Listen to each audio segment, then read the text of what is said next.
is Christy Bringhurst. I'm Patrick Eldridge. Kristen Bringhurst. And I'm Christina Coyle. And we are here to present our work to you. So, first off, I started off with a few images to kind of set the tone for the presentation.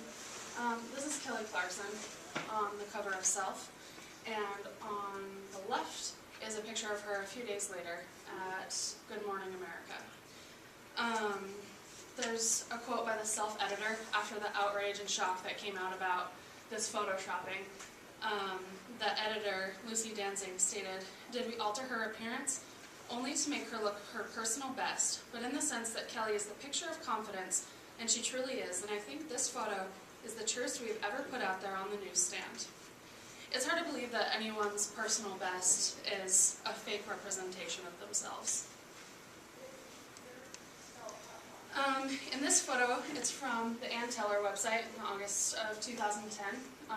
On the left is the original picture of this model who's already skinny and kind of the societal norm ideal that the media tries to portray. And on the right is a disfigured Photoshop item that they presented on the website. As you can see, they've slimmed down her thighs, they've slimmed down her hips, and what's most astonishing is the size of her waist. That's something that's completely unrealistic. And then this next photo is something that not a lot of us are aware of, and most of us weren't actually aware of before working with our organization. Women of color are being whitewashed in our society. As you can see here, there's Beyonce before and after, and this actress, Gaby Sidibe, from her movie. They've just been completely whitewashed to the point where they don't really look like themselves anymore, and it's becoming a societal norm to try and anglicize anyone of color because it's considered beautiful. Now, did you know over 80% of women are unhappy with their bodies? 1/3 of women are on a diet at any given time. In 1970, the average age a girl started dieting was 14. By 1990, it was 8. 42% of girls in 1st through 3rd grade state that they want to be thinner. A study found that on average, women have 13 negative body thoughts per day, with one "I hate my body" moment daily.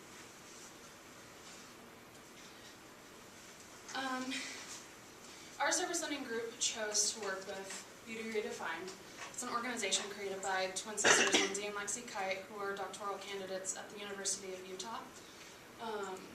Their message is all about media literacy and self-image. They post all of their research for their study on their website, Beauty Redefined, and their research focuses on teaching women and girls everywhere of the incorrect and unattainable standards that the media sets for all of us.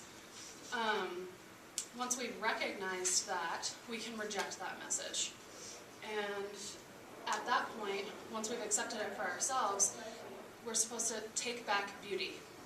And by doing that, it means telling our friends, telling our family, stop believing these lies and get everyone around you to kind of jump on the bandwagon with that and to take a stand against the media. Oh, and we chose specifically to work with Beauty Redefined because all of us have had these experiences or know people who have had these experiences.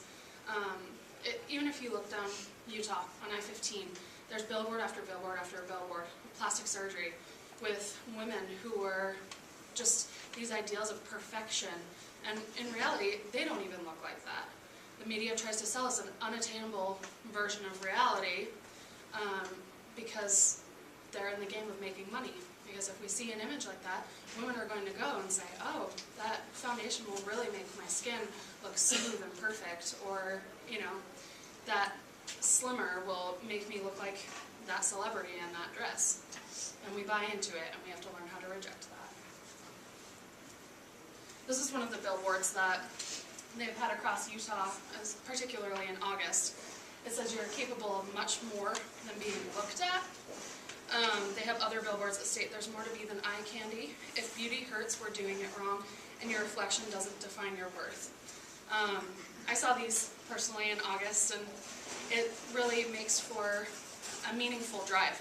Your daily commute that's normally interrupted with, tons of billboards that telling you you're not good enough and you need to change and you need to edit yourself, and then you see this. And the impact that these billboards have is incredible. And they've just received money from donations to put up a billboard on the Pennsylvania Turnpike in Pennsylvania. So it's a road that thousands of people use daily, and they'll be able to see these positive messages and be impacted from them in their own lives. So through the semester, working with our service group and our service learning class, we did a lot of different writings, specifically in different types of genres. We did profiles, reviews, and one thing that helped us a lot to focus on our goals of what we could do for Beauty Redefined as an organization was the proposal.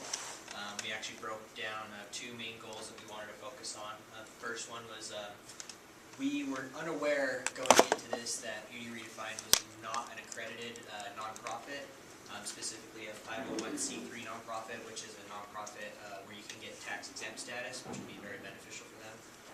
They're starting out. What this does is it actually limits their ability to gain fundraising for their goals and for their cause. They can't tie into any kind of corporate fundraising. They can't get government grants. And they can't get certain privatized grants without having been accredited. So that's a very big problem that we noticed and we needed to focus on. Secondly, they had really no structure as a business. They didn't have any facility that they did their business out of. It was just kind of where they could fit it into on their schedules, because they are doctorate students right now at the DU, so they're very busy already. And as well, they didn't have any kind of funding to do any kind of employees, so that's where we came in, being their workers. We freed up a lot of time for them to actually focus on different aspects of their organization. For me, I'm just going to touch briefly on what it was like to work in a group together. As Christy stated, most of us have known somebody or has suffered ourselves with negative body images, and once we started talking about this, we really became a group dedicated to spreading the message of Beauty Redefined. There were 4 women and Patrick, and Patrick has sisters, so he could identify that way, and it just really touched all of us. One of the challenges that we had as a larger working group was that many of us came with ideas and voices that we wanted to express our opinions, and our goal was just to narrow those voices down to one voice in order to help Beauty Redefined spread the message. All right, so at this point we had 2 goals and we needed to get into work. So as Patrick touched on, we became the workers. We basically, as Lindsay told us, we were their interns. We did a lot of the internal work that went on in this organization to help them out. The first thing that was done were these mail order sends. On the website of Beauty Redefined, people from everywhere can donate to the cause, in which they can post it what are called post-it notes. And these are what we mailed out to each of the post-it notes. It's a small little post-it that had the different billboard messages on them. This one was, "You are capable of much more than being looked at." And these were sent out, and we personally have stood in line at post offices and putting envelopes together, and also writing these thank you cards, which were sent out to each person that posted or purchased these post-its. The second one is we wanted it to be socially media aware. So what we did is we actually created a blog button that was spread throughout the internet. As an effective cause of this, they were able to have a full-page ad in e-magazine because of the broadcasting that went out. The third thing, which is something that will go into the spring, in which as many of us can are going to help incorporate, is we're going to do a photo shoot. The date that we officially set was for February 25th. This photo shoot is to help raise money to make them a nonprofit organization. The fees for a lawyer or to actually do the documentation is around $5,000 is what we found out. And so to help them, we decided to do this photo shoot. Now what the photo shoot consists of is that we're going to broadcast it through Facebook and other social medias. And women come and they pay $5 and they get about 15 to 20 minutes, maybe 25 minutes with a photographer. And they can do family shots, they can do personal portraits, however they want to do it.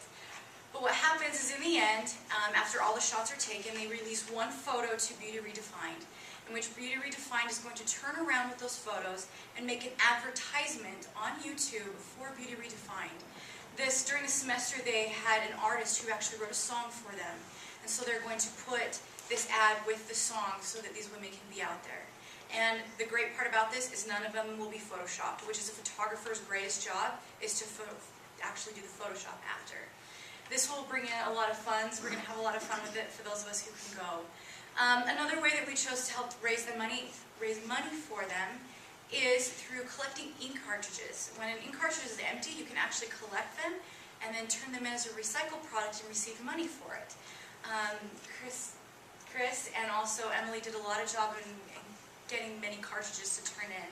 We haven't quite known what the estimate is for the funds to come back, but they are turned in at this time. But in the end, our greatest outcome is that because we worked by small means and did a lot of mailers and freed up a lot of their free time, there was a nonprofit organization that deals with men and pornography that has talked to them before, but eventually, and as of now, they will be merging and combining, in which our group or our organization will become a nonprofit organization.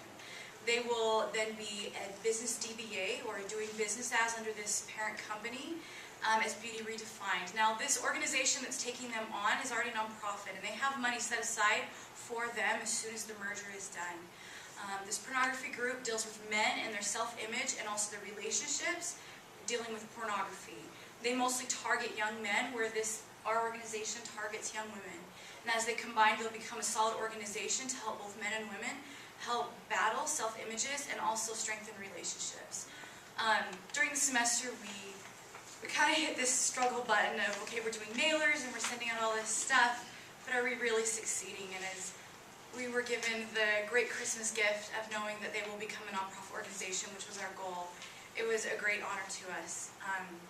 The greatest thing that I learned in this semester is that it doesn't take huge efforts in service learning and in service. It takes an hour standing in a post office, or putting envelopes together, or organizing a small event maybe for an hour or two, that can actually make a huge change. Who knows what these girls can go on and change the lives of others, but it was by the small acts that we all did that we may have a great effect in the future. Thanks, Christina. For me, working with Beauty Redefined became personal. As a woman, as a mother with daughters, I didn't know it, but I was sending out the wrong message to my daughters that, outward beauty is one of the most important things. And loving yourself is wonderful, but I, had to stand back and think about, am I sending the message that they're important just because of who they are? I have an older daughter who struggles with body images herself, or negative body image, and my younger daughter has friends who have attempted suicide because they didn't feel that they were living up to what society says that they should be. And so I bought my daughters some Post-it notes, and my youngest has been going around East High School and posting them all over, and it's been, for me, a real personal inner journey.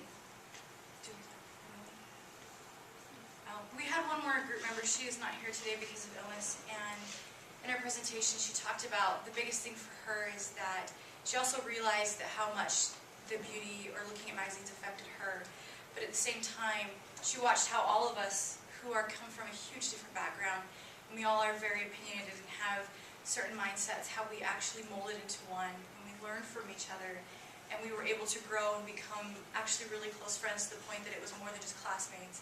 We actually became good acquaintances.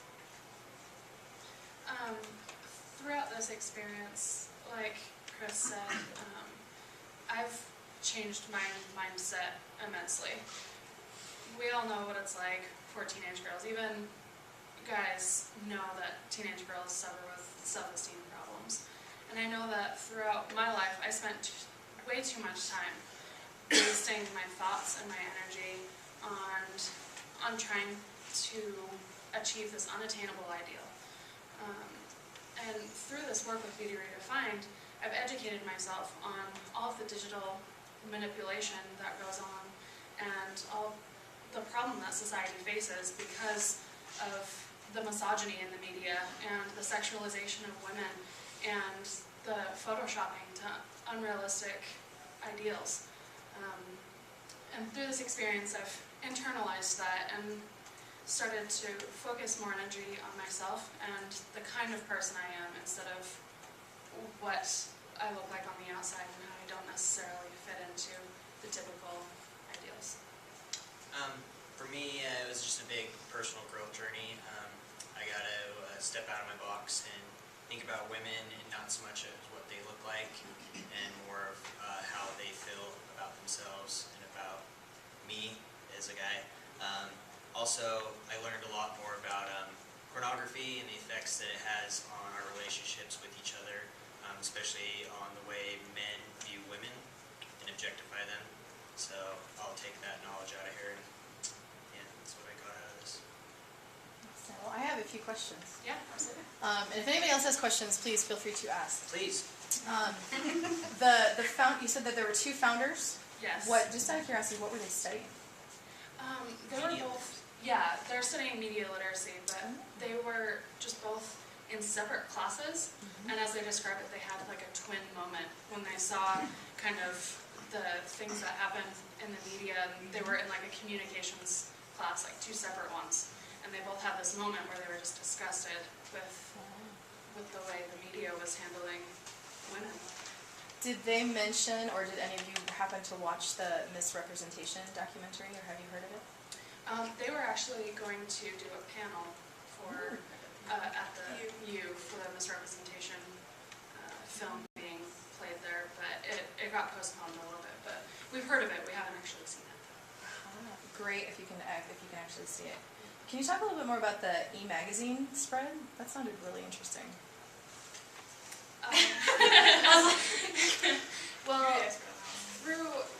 I'm a blogger myself, and so I have several contacts within Utah and bigger bloggers that I've advertised with and everything, and I just reached out to all of those people that I know, and there's one woman I know who runs a magazine called Sweet Life in the Valley, and she offered a full-page spread in her magazine because it's all about living life to the fullest and being your authentic self, and so she was happy to include her ad in it. And it's in this month?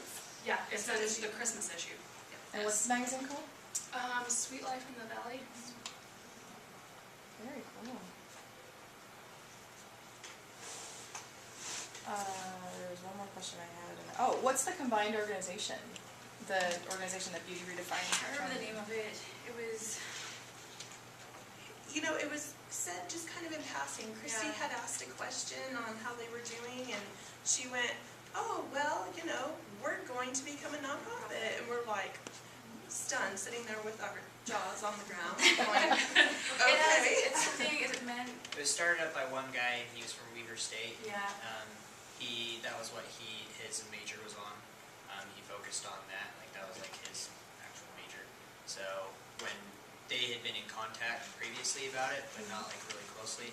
But then just because they had so much free time from us helping them out, they were like, hey, we're basically doing the same thing, and they had talked about doing a joint activity where they would focus on the girls at a school, and then the boys would go off and he would do the boys and talk about pornography, and that's kind of how it came to be. And then he was just like, well, you guys can just join up with us, since we already have all this funding, we can just get you guys started up right there. So. I think it's Fight.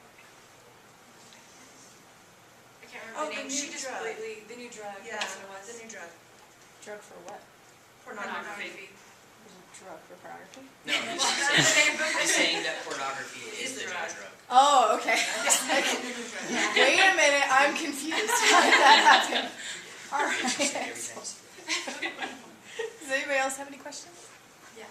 Okay, the spring photo shoot, the photos are not going to be photoshopped.